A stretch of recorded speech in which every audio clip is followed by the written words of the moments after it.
He's the Boogeyman, and he's making a special appearance on Bell to Bell, courtesy of Damien 10 Mendez and White Rabbit 3YT. So let's find out where the worm eating started and ended.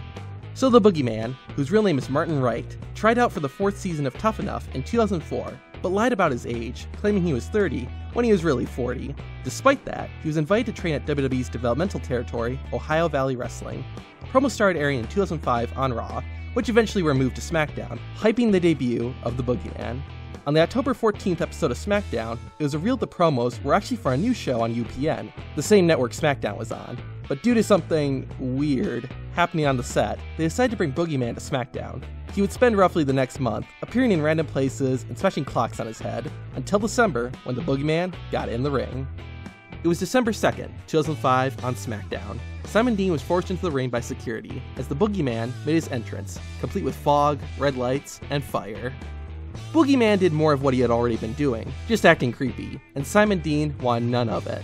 Boogeyman ate some worms and threw a few into Dean. Boogeyman then performed one move and the match was over. Not much of a contest, but Boogeyman isn't your typical wrestler either.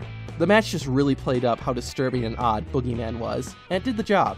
So overall, a fine start to Boogeyman's WWE career. Boogeyman then went on to have feuds with JBL, Booker T, The Miz, and Finlay. They all followed a similar premise, Boogeyman stalking and terrorizing someone.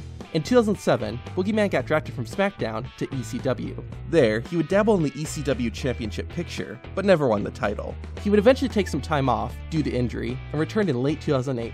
He didn't do too much of significance, which may have led to his release. His last match as a full-time WWE wrestler was on March 3rd, 2009, when he lost to Kane on ECW.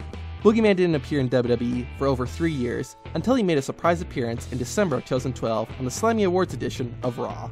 He would continue to make sporadic appearances, typically at least once a year, normally on a smaller stage, like WWE's YouTube channel or their app. But Boogeyman had his, thus far, last match in the WWE almost 6 years after his release. During the 2015 Royal Rumble match on January 25th, 2015, Bray Wyatt was alone in the ring, waiting for the 7th entry to enter. To everyone's surprise, it was the Boogeyman. His entrance lacked the fog we saw during his debut, which made it a little less cool, but it was still awesome to see such a bizarre character back in the WWE.